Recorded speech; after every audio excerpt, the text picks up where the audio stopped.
ketika pernah Rasulullah bersama Abu Bakar Siddiq, kemudian Umar bin Khattab dan Utsman bin Affan radhiyallahu anhum berada di atas Bukit Uhud, Bu. Jadi Bukit Uhud ini bergetar, Pak. Apa kata Rasulullah? Uhud, diamlah, karena di atasmu ada Rasulullah, ada Siddiqin dan 2 orang syahid. Jadi sudah disampaikan oleh Rasulullah sebelumnya, Pak, bahwa Umar dan Utsman akan mati syahid. Dan ternyata prediksi Rasulullah benar, Bu. Umar bin Khattab radhiyallahu an, pada masa dia itu ada seorang tentara terlatih Persia nyamar jadi pembantu, Pak. Dia nyamar jadi pembantu kepada salah seorang sahabat yang bernama Walid Mughirah bin Syu'bah. Jadi nyamar dia di sana. Umar sayang sama dia, Pak, karena keahliannya banyak. Jadi agak sayang Umar nengok dia, banyak keahliannya. Tapi rupanya diam-diam dia sudah menyusun rencana, Pak, untuk membunuh Umar bin Khattab. Dan ini tidak terbaca dan terendus sama sekali oleh para sahabat. Jadi diam-diam sudah dia racuni pisau yang dia buat. Dan ini racunnya cukup aneh nih, Pak, yang dibuat oleh Abu Lu'lu'ah ini. Jadi dia racunnya itu sifatnya kalau dia udah tusuk kan, Pak, apapun yang dimakan akan keluar dari lubang yang ditusuk itu. Kan aneh itu, Pak, hebat racun dia. Jadi tidak bisa makan itu tercerna, Bu, akan keluar dari lubang yang dia tusuk. Jadi subuh itu dia sembunyi. Dia sembunyi, dan waktu itu siapa yang menjadi pemimpin? Dia yang menjadi imam. Nah, Umar bin Khattab menjadi imam subuh. Baru takbiratul ihram dan beberapa ayat Al-Fatihah yang dibaca, tahu-tahu dia keluar, Pak, langsung dia tusukkan 3 kali ke arah perut Umar bin Khattab. Umar bin Khattab tersungkur. Nah, itulah hebatnya persatuan umat Islam ini, Pak. Tidak ada yang terputus sholatnya. Abdurrahman bin Auf maju langsung menggantikan. Dan Abu Lu'lu'ah ini, Pak, berlari sambil mengibaskan pisau, Bu. Jadi 7 orang meninggal lari itu dibuatnya. Tapi dia juga terbunuh. Dan dia dianggap pahlawan oleh orang Syiah karena berhasil membunuh membunuh Umar bin Khattab. Jadi dia dianggap pahlawan dia ini, Bu. Pertanyaan Umar cuma satu, Pak. Siapa yang membunuh saya? Abu Lu'lu'ah, pembantu dari Walid Al-Mughirah bin Syu'bah. Apa kata Umar? Alhamdulillah, bukan seorang muslim yang membunuh aku. Jadi masih ada syukurnya, Bu, bukan orang muslim yang membunuh. Tapi begitu bertukar khalifah, nah pada masa Utsman bin Affan ini, Utsman bin Affan itu gelarnya apa, Bu? Zunnurain, yang memiliki 2 cahaya, Pak. Ada 3 pendapat kenapa Utsman bin Affan digelari Zunnurain. Yang pertama, karena 2 putri Rasulullah adalah istri Utsman. Pertama Ruqayyah, meninggal Ruqayyah, kemudian berganti dengan Ummu Kulsum. Kemudian yang kedua, dia sedang membaca Al-Quran dan mengkhatamkan Al-Quran pada surat witir. Quran cahaya, tahajud juga cahaya. Jadi makanya disebut 2 cahaya. Kemudian dia waktu masa jahiliyah gemar bersedekah, setelah Islam gemar bersedekah. Ini juga 2 cahaya. Nah, jadi makanya dia digelar dengan sebutan Zunnurain. Dan ini sangat utama, Pak. Apa kata Ummul Mukminin Aisyah? Pernah kami duduk bersama Rasulullah, Abu Bakar datang mengetuk pintu, Rasulullah tetap di posisi dia. Tidak ada yang berubah, Bu. Keluar Abu Bakar, masuk Umar, posisi Rasulullah juga tidak berubah. Tapi ketika Utsman yang masuk, Rasulullah langsung merapikan pakaiannya, Pak. Ini dipertanyakan oleh Aisyah, Bu. Kenapa ketika Abu Bakar datang, ayahku kau biasa saja, Umar datang kau biasa saja, tapi kenapa pas Utsman datang engkau merapikan pakaianmu? Bagaimana aku tidak malu yang malaikat saja malu kepadanya? Begitulah segannya Rasulullah kepada Utsman bin Affan ini, Pak. Nah, sampai kalau kita ingat lagi, Pak, keutamaan Utsman bin Affan ini, pernah pada masa Khalifah Abu Bakar Siddiq, orang mempertanyakan kepada Abu Bakar tentang kesulitan makanan. Maka Abu Bakar berkata, mudah-mudahan sore ini sudah dapat solusinya. Lupa solusi itu apa? Utsman bin Affan datang dengan membawa dagangan yang banyak dari Syam untuk dijual di Madinah. Rupanya, Pak, belum sampai ke Madinah, orang-orang saudagar-saudagar dari Madinah langsung menghambat langkah Utsman. Apa kata mereka? Utsman, jangan masuk dulu ke Madinah. biar kami beli semua dagangan kau ini dan kami akan bersedia memberikan keuntungan 2 kali lipat. Nah di situ Utsman curiga, Pak. Kenapa kok mau mereka memberikan keuntungan? Mereka pun menjelaskan. Apa kata mereka? Sekarang orang sedang kesulitan bahan makanan, Utsman. Jadi kami bisa menjualnya dengan harga lebih tinggi. Nah, ini Ustaz Hidayat nanti ini kalau soal ekonomi yang seperti ini. Saya sejarahnya aja dulu. Nanti Ustaz Hidayat yang eksekusi. Nah kemudian Bu, apa kata Utsman? Ada enggak yang bisa ngasih untung lebih dari 2 kali lipat? Biarlah aku 4 kali lipat. Yang lebih dari 4 kali lipat, mana ada lagi Utsman? Siapa lagi yang sanggup membeli barangmu dengan harga keuntungan 4 kali lipat? Ada. Allah yang akan menggantinya. Man jaa bil hasanati falahu asru amsaluha. 1 kebaikan dibalas Allah 10 kebaikan. Maka kata Utsman, seluruh dagangan yang kubawa ini akan kuberikan gratis dan cuma-cuma kepada masyarakat Madinah. Itulah Pak, dermawannya Utsman bin Affan itu Pak. Pernah pada suatu kali di Madinah itu sumur yang berair cuma milik orang Yahudi, sumur Raumah. Rasulullah lelang Pak, karena orang Yahudi ini jualnya airnya Pak. Jadi umat Islam agak kesulitan membeli air itu Pak. Jadi kata Rasulullah, siapa yang membeli sumur Raumah akan kujanjikan 1 batang pohon surga untuknya. 1 batang pohon yang dijanjikan Pak. Langsung Utsman, berlakukah tawaran itu untuk gue Rasulullah? Kalau kita tuh Bu dapat rumah indah di surga, diam aja semua tuh Pak. Macam tidak pernah lah ke surga dia ngomong-ngomongkan macam itu. Tapi kalau sahabat tidak Pak, ini peluang besar. Langsung Utsman maju, diajaknya Yahudi itu untuk berunding. Aku beli sumur kau ini 20.000 dirham. Itu setara dengan apa Bu? 1,8 miliar Pak. 1 dirham 70.000. 1,8 M sumur tanah jelek. Jadi orang Yahudi ini cerdik dia Pak. Berarti mantap sumur aku ini. Tidak bisa, aku tidak mau jual. Utsman pedagang ulung Pak. Itu 20.000 dirham itu bukan untuk aku sepenuhnya. Selang-seling kita. 1 hari punya aku, 1 hari punya kau. Kalau itu mau aku, kata orang Yahudi itu. Pas giliran umat Utsman punya sumur, diumumkannya kepada masyarakat, ambil air untuk 2 hari. Karena besok sumur ini tidak lagi milik aku. Bekapang orang Yahudi itu jualan air tidak laku lagi Pak. Karena udah diambil stok untuk 2 hari. Jadi makanya Bu, betul kata Rasulullah tuh Bu ya, sehebat apapun kita ngamal hari ini, itu nilainya sama dengan tidurnya sahabatku, kata Rasulullah. Saya pernah nih Pak, waktu rumah di Rumbai, alhamdulillahnya air kita bagus Pak. Di tengah kesulitan orang dapat air bagus di sana, kita ngebor airnya bagus. Saya kasih keran di samping Bu, saya kasih umum ke warga. Siapa yang mau ngambil air, itu sudah saya sediakan ledeng di luar. Ambil aja airnya. Awalnya baik masyarakat nih ngambil Pak, pakai botol aqua. Sudah tuh pakai gerobak Pak, ini kan ya. Kotor hati saya sudah tuh Pak. Awak pula yang bayar listrik jadinya kan Bu. Tak tolong hidupkan listrik, kami ngambil air pakai gerobak Pak, jadikan 35 liter. Wah ini itu kan Bu, kotor hati kita. Jadi belum sanggup Pak. Belum sanggup Bu. Saya pernah Pak mencoba mengamalkan cara Rasulullah itu waktu dia memerah susu kambing milik Ummu Ma'bad. Rasulullah itu sifatnya apa Pak? Minum dulu sahabat semuanya, terakhir baru dia. Makan gitu juga Bu, makan dulu semua sahabat, baru dia. Saya coba di area duta Pak, pas ceramah. Saya mau ngamalkan Rasulullah lah. Saya dulukan aja lah jamaah nih makan. Biasa kan kita terus disuruh duluan Pak. Pak makan semua Bu, giliran saya habis total Pak. Daun bawang tinggal lagi Bu. Lama saya temendung di jalan Pak. Lama, sejak itu tidak mau saya lagi Bu, tidak sanggup. Tidak sanggup Pak. Jadi makanya Bu ya, kita tidak bisa kita mengatakan kita sekarang udah dermawan, udah banyak menyumbang, terlalu jauh Pak, terlalu jauh. Nah jadi makanya kata Rasulullah itu Bu, tidak akan ada yang membahayakan lagi terhadap harta Utsman bin Affan. Sampai hari ini Bang Utsman bin Affan masih ada Bu. Jadi langgeng hartanya Pak, karena di sekitar sumur Raumah itu tumbuhlah pohon-pohon kurma milik Utsman, yang hasilnya sampai sekarang separuh diberikan ke masyarakat miskin, separuh lagi disetorkan ke Bang Utsman bin Affan. Nah sekarang sudah dikelola oleh orang pemerintah di sana, dijadikan hotel Pak.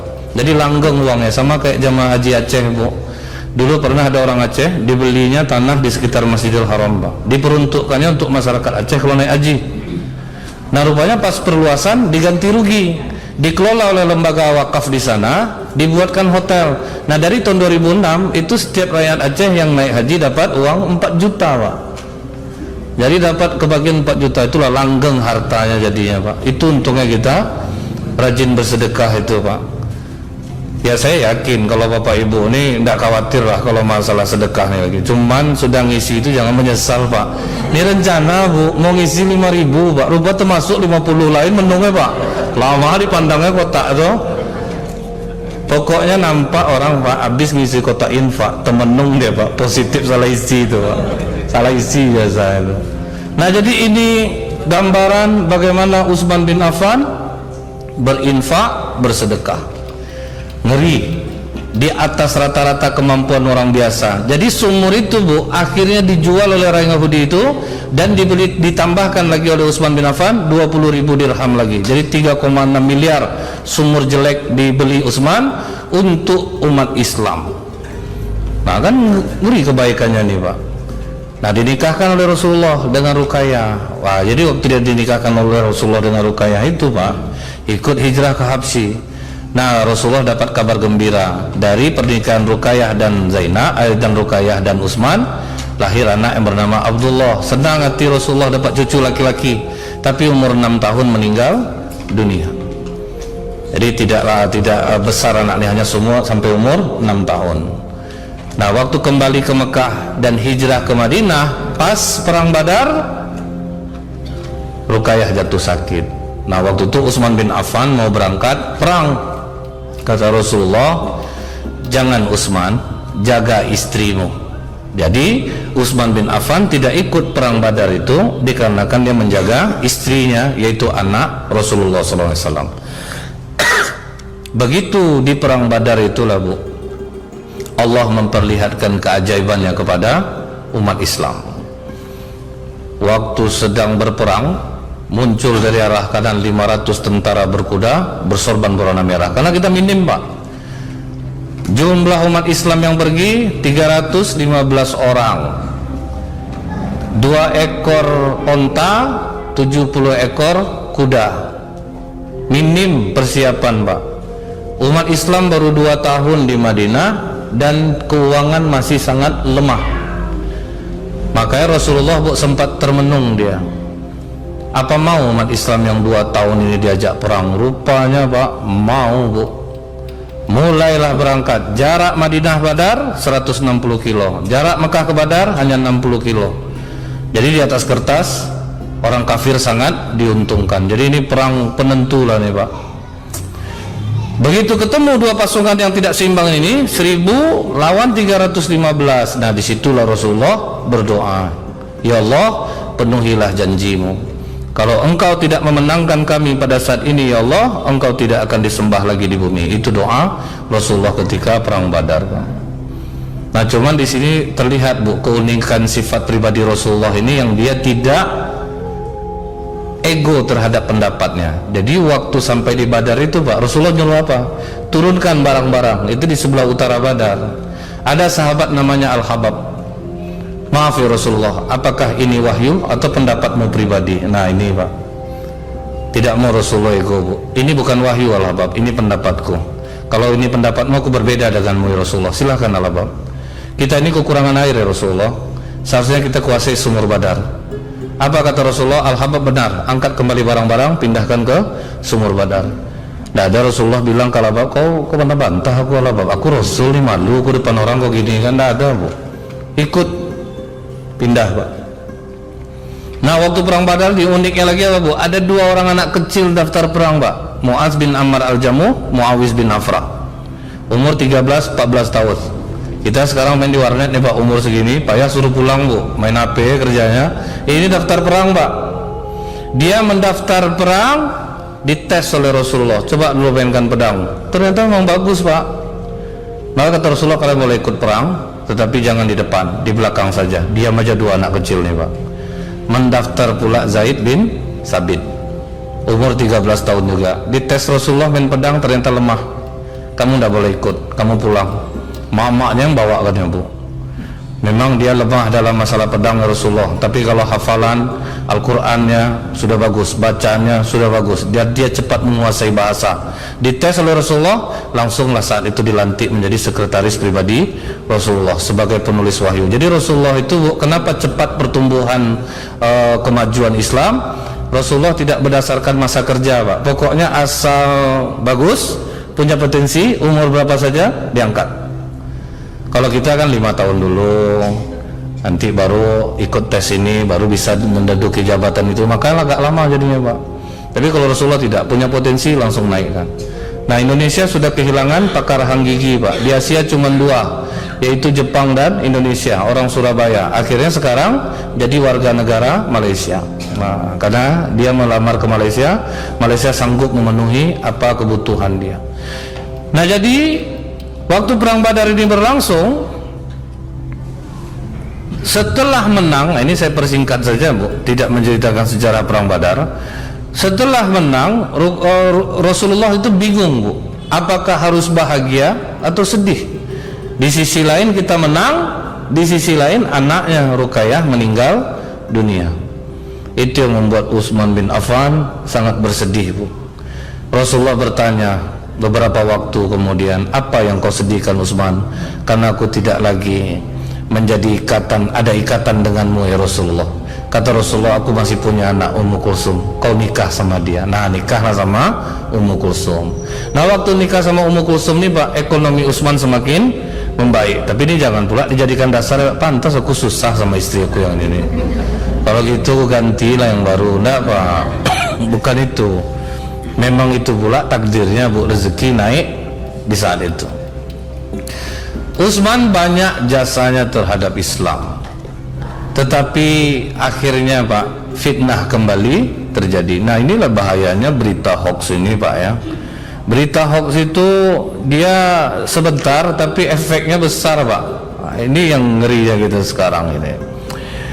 Makanya di dalam surah Al-Hujurat ayat 6 itu Allah sudah ngasih rambu-rambu sebetulnya kepada kita Pak.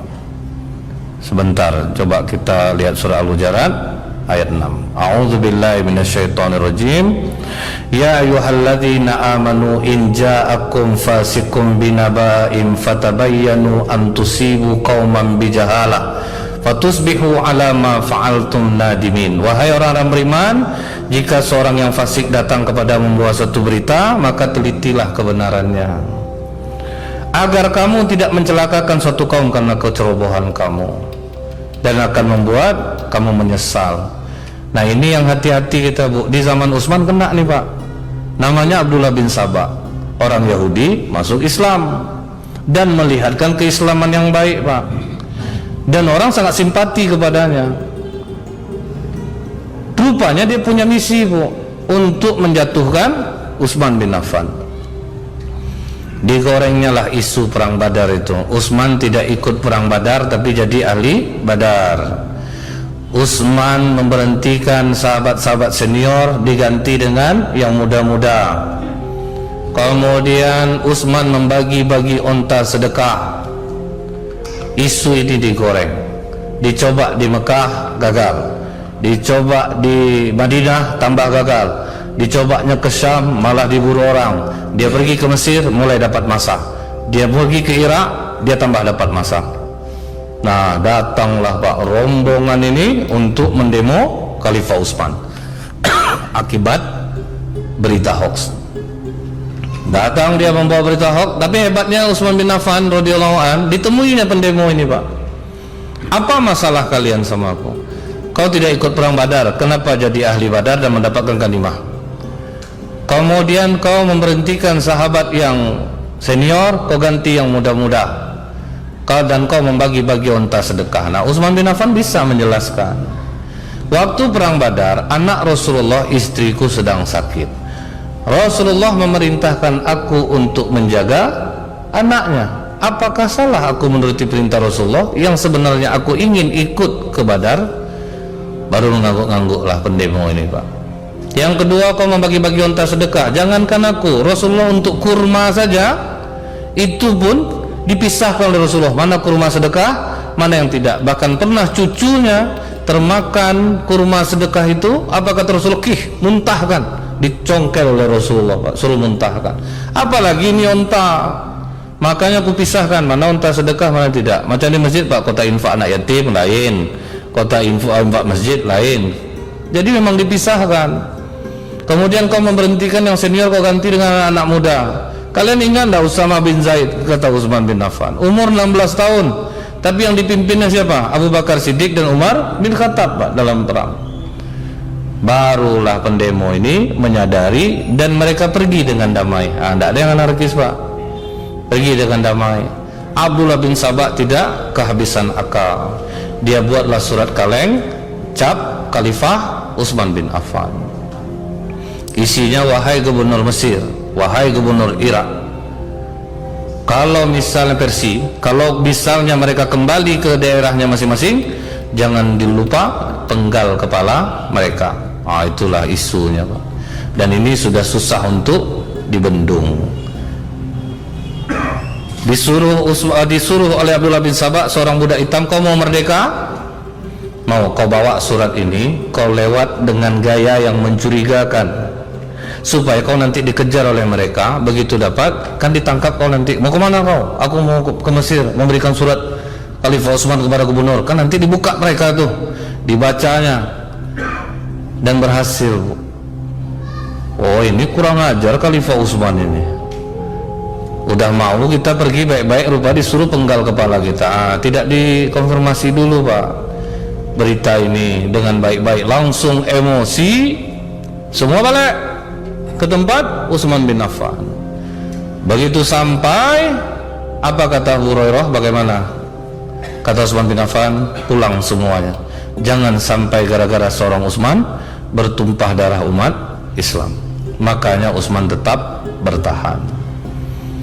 Nah, dikepung rumah Khalifah Utsman, Pak, tidak boleh lagi ke Masjid Nabawi, padahal dia yang memperluasnya. Tidak boleh lagi mengambil air sumur rumah, padahal dia yang membelinya.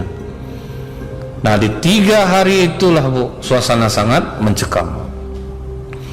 Hari ketiga, Khalifah Utsman sedang membaca Quran menjelang maghrib, pendemo mulai merangsek masuk. Dia kan pemandu sorak pertama ini, Pak, itu membakar semangat. Akhirnya masuk semua, Pak. Sahabat Rasulullah yang sudah uzur tua ini, 83 tahun umurnya, ditusuk. Akhirnya mati menggenaskan akibat berita hoax. Contohnya, Bu, yang terjadi di Wamena, simpel sebetulnya, Pak, berita hoax sedikit aja, masalah rasis.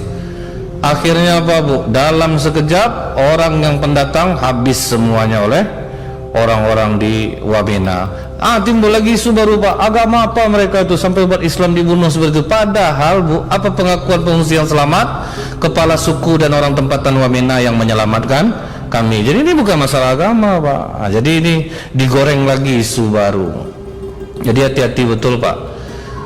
Saya ingat beberapa waktu lalu di grup masjid kita ini menampilkan bagaimana seorang ustadz menyampaikan bahwa kalau ada pemuda yang suka sama suka, kemudian dia berzina, dia mau berzina, ambil kondom di puskesmas, orang puskesmas nggak mau, itu bisa dipidana.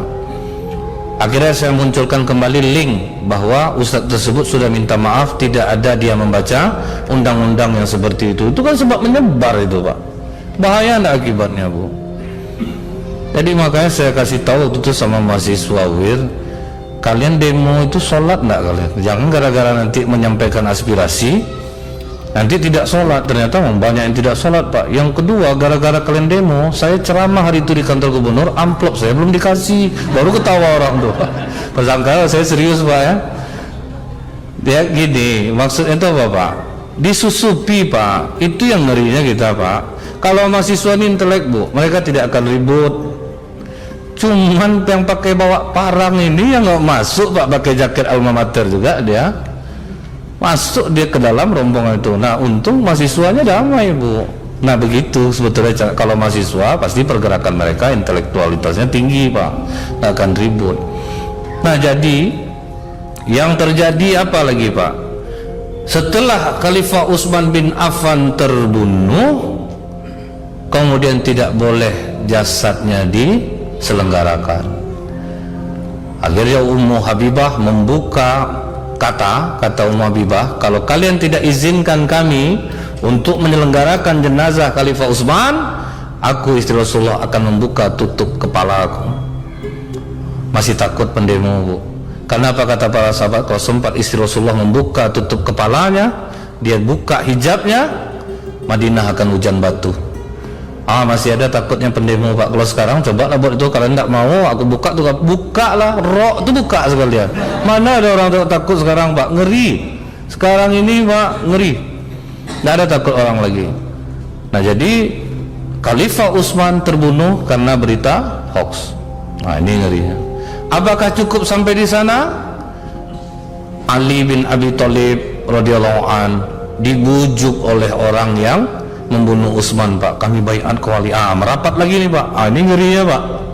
Merapat lagi dia ke Ali bin Abi Thalib supaya tidak diusut kasus pembunuhan itu, Pak. Tidak usahlah kelas sekeras setinggi itu, Pak, ya. Untuk kelas pengurus masjid aja yang seperti ini terjadi loh, Pak. Sentimen dia sama ini dekat dia sama ini. Waduh, saya udah merasakan pula tuh, Bu. Jadi gitu, nih. Pertama dia dulu yang mendukung. Rupanya ada yang tidak lepas, Pak, dan tidak disetujui. Dia hasut lagi musuh yang lama untuk menghajar yang baru. Padahal dia dulu yang dukung. Ini yang seperti ini udah main dari dulu nih, Pak. Masuk dia ke Ali, di baiatnya Ali. Kemudian Ali tidak mau. Akhirnya Tolhah dan Zubair bin Awam datang. Kami mendukung Ali. Nah, setelah Ali naik, tentu Muawiyah ingin tangkap dulu pembunuh Utsman, baru kami baiat. Kata Ali, baiat dulu, baru nanti kita cari pembunuh Utsman. Nah, inilah terjadi perang itu. Perang Siffin itu terjadi gara-gara ini, Pak. Nah, waktu perang terjadi, pasukan Muawiyah mengangkat mushaf Al-Quran, berarti gencatan senjata. Nah, yang gabung membunuh Utsman tadi, Pak, takut nanti kalau damai ini bahaya nih, serang terus Ali, serang. Ali tidak mau, kita berunding dulu. Nah, barulah dimunculkan isu baru, hukum itu hanya milik Allah, manusia tidak boleh menentukan hukum. Terpecahlah pasukan Ali, yang terlalu mencintai Ali jadi Syiah, yang membenci Ali jadi Khawarij. Nah, jadi orang ini, Pak, orang Khawarij ini rata-rata mereka penghafal Quran, bukan orang sembarangan, Pak. Mereka orang-orang penghafal Quran. Ini itulah hebatnya dia menggoreng isu itu, Pak, sampai penghafal Quran banyak kena di dalamnya itu, Pak. Disitulah terjadi perang Nahrawan karena mereka protes, Pak. Udah dikirim oleh Ali bin Abi Thalib, utus Ibnu Abbas berunding. Apa masalah kalian dengan Ali bin Abi Thalib? Ya, dia berani menentukan hukum, berunding dia. Hukum ini milik Allah. Allah kan suruh kalau tidak ambil ganimah perang waktu dia berperang sama Aisyah, dan dia tidak menawannya. Nah, ini, Pak. Padahal kan kalau kita berperang tuh kita tawan, kita ambil hartanya. Maka kata Ibnu Abbas, kalian ini memang hafal Quran, tapi kalian tidak faham. Nah, jadi ini yang ngerinya kita, Pak. Sempat orang hanya penghafal Quran, tapi tidak faham, Bu. Ini ngerinya. Maka kata Ibnu Abbas, coba kalian baca surah Al-Maidah ayat 95. Ini saya bacakan artinya karena cukup panjang. Hai orang-orang yang beriman, janganlah kamu membunuh binatang buruan ketika kamu sedang ihram. Barang siapa di antara kamu membunuhnya dengan sengaja, maka dendanya ialah mengganti dengan binatang ternak yang seimbang dengan buruan yang dibunuhnya, menurut putusan dua orang yang adil. Nih buktinya, kata Ibnu Abbas. Untuk masalah binatang buruan ketika ihram aja itu mesti diputuskan oleh dua orang manusia. Dia menjadi wakil Allah untuk memutuskan. Kemudian kata Ibnu Abbas, kalian buka surah An-Nisa ayat 35. Dan jika kamu khawatirkan ada persengketaan antara suami dan istri, maka kirim seorang hakim dari keluarga laki-laki dan seorang hakim dari keluarga perempuan. Nah, ini juga manusia juga yang ikut memutuskan. Terus mengenai Ali menghapus gelar Amirul Mukminin, ya, kalian ingat waktu perjanjian Hudaybiyah, di mana waktu itu Rasulullah menyuruh Ali menulis ini perjanjian Muhammad Rasulullah dengan Suhail bin Amr dan Abu Sufyan. Apa kata Suhail bin Amr? Tolong hapus Rasulullah itu. Kami tidak ada mengakui kau sebagai Rasul. Apa kata Rasulullah? Ya Allah, engkau mengetahui aku Rasulmu. Ali hapus, ganti dengan Muhammad bin Abdullah. Apakah Rasulullah dengan menghapus gelar Rasul itu kalian tidak mengakui dia sebagai seorang Rasul? Baru nganggu orang ini lah dialog ilmiah Pak yang dilontarkan oleh Ibnu Abbas. Kemudian yang berikutnya, kalian katakan Ali berperang dengan Ummul Mukminin Aisyah, tidak menawannya. Kalau kalian katakan Ummul Mukminin Aisyah ditawan boleh, berarti kalian sudah keluar dari Islam. Dan kalau kita rampas hartanya, berarti kalian telah mengingkari perintah Allah. Coba kalian buka surah Al-Ahzab ayat 6. Nabi itu lebih utama bagi orang-orang mukmin dan diri mereka sendiri, dan istri-istrinya adalah ibu-ibu mereka. Apakah kalian mau menawan ibu kalian, merampas harta milik ibu kalian? Dari perdebatan ini Pak, 4.000 berpisah 2.000, kembali lagi kepada Islam yang benar. Yang 2.000 lagi tidak mau, termasuk di dalamnya siapa Pak? Abdurrahman bin Muljam. Ini waktu masa Umar bin Khattab digelari Al-Mukri Pak.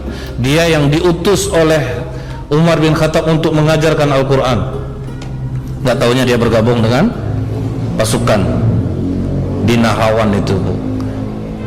Dan kebetulan dia tidak tewas Pak. Dia tidak tewas, tapi mereka reunian Pak. Ketemulah mereka bertiga. Satu Abdurrahman bin Muljam, Al-Barak bin Bakar, Bakar bin Amar, mereka reuni bertiga. Kita harus membalas bagaimana perjuangan saudara-saudara kita. Tetap juga keras nih Pak, kita ini benar. Kenapa kita biarkan? Dia kan puncak masalah ini Ali, Muawiyah, Ammar bin As. Ini 3 orang mesti kita bunuh. Akhirnya mereka sepakat. Abdurrahman bin Muljam mengatakan, aku membunuh Ali. Barak bin Abdullah mengatakan, Abu Bakar, aku membunuh Muawiyah. Kemudian Bakar bin Amar, aku membunuh Ammar bin As. Nah, dari sepakati ini Pak, bulan Ramadan, tanggal 17 Ramadan, itu hari pembunuhan itu. Nah, yang si Abdurrahman bin Muljam ini berangkat dia ke Irak. Sampai di Irak jatuh cinta dengan perempuan yang bernama Qotami. Salah satu mahar yang diminta Qotami itu apa Pak? Bunuh Ali. Oh, tambah semangat dia Pak. Jadi sepakat dia ingin membunuh Ali. Tepat tanggal 17 Ramadan dia sembunyi. Begitu Ali membangunkan orang sholat, karena pemimpin waktu itu Pak, dia jalan membangunkan orang sholat seperti yang dilakukan Rasulullah, langsung dia tebas leher Ali bin Abi Thalib. Nah, inilah akibat hasutan, ketidakfahaman, akhirnya terbunuh Ali bin Abi Thalib. Tetapi si Abdurrahman bin Muljam ini tertangkap. Muawiyah berhasil dibunuh, Ammar bin As lolos Pak. Karena pagi itu tidak dia yang jadi imam, salah bunuh. Jadi yang bunuh imam yang terbunuh. Nah, inilah mulai terbunuhnya Islam dengan Islam. Dan ini terus Pak, isu ini akan terus muncul. Makanya hati-hati Bu, membroadcast di WA jangan sembarangan. Kadang kita ini Pak, ada satu penyakit kalau saya lihat di YouTube tuh Pak, ustadz yang paling senang memaki itu banyak tontonannya Pak. Kita ini, hati kita ini nampaknya ngarahnya itu suka kepada hal-hal seperti itu. Kalau dia memaki-maki itu kita senang, wah hebat, ini dia anggap pemberani, ini bagus. Kita coba lihat Pak ya, di dalam surat Al-Qalam ayat 10 itu Allah kasih dinding kita Pak. Apa kata Allah di sini? Bentar. Dalam surah Al-Qalam ayat 10 ini Allah mengatakan, ini dindingnya untuk kita. Bismillahirrahmanirrahim. Wala tuti' kulla halafim mahin. Dan janganlah engkau patuhi setiap orang yang suka bersumpah dan suka menghina. Itu ada dinding tuh Pak. Siapapun dia, maukah dia itu dipanggil seorang ulama, kalau sudah dia mengatakan dia suka bersumpah dan suka menghina, jangan kalian ikuti. Kemudian hamazim masya'im bin namim, suka mencela yang kian kemari menyebar fitnah. Mana'in bil khairi mu'tadin athim, yang merintangi segala yang baik, yang melampaui batas dan banyak dosa. Ini kita dikasih pagar ini. Rasulullah ketika duduk dengan Ummul Mukminin Aisyah, orang Yahudi datang. Apa kata orang Yahudi? Assalamualaikum ya Muhammad. Celaka kamu Muhammad. Apakah Rasulullah balas memakinya? Rasulullah jawab waalaikum. celaka kamu Muhammad, kamu juga. Jadi Rasulullah tidak balas memaki. Aisyah yang ngamuk, kalian yang celaka. Apa kata Rasulullah? Tutup mulutmu Aisyah, jika yang keluar dari mulutmu itu dimasukkan ke laut, akan keruhlah air laut. Itu yang diajarkan Rasulullah, Pak. Bukan melawan makian dengan makian. Nah, kita paling seru pula nih, Bu. Asal dengar ustadz memaki, Pak, bukan main semangatnya, Pak. Apakah sudah pasti benar apa yang dia sampaikan? Sudahkah kita cross check betul-betul?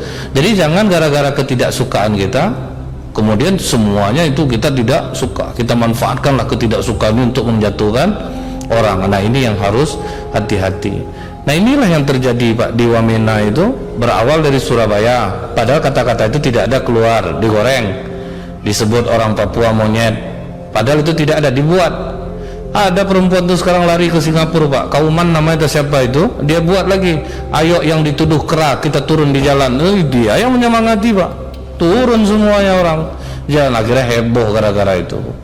Nah, bangkit di Wamena, akhirnya masuk penyusup, Pak, memanfaatkan peluang ini. Rumah-rumah yang mau dibakar tuh, yang tidak mau dibakar udah ditandai, jadi udah direncanakan tuh, Pak, ada bonggol pisang di depannya, itu berarti tidak dibakar, selebih dibakar.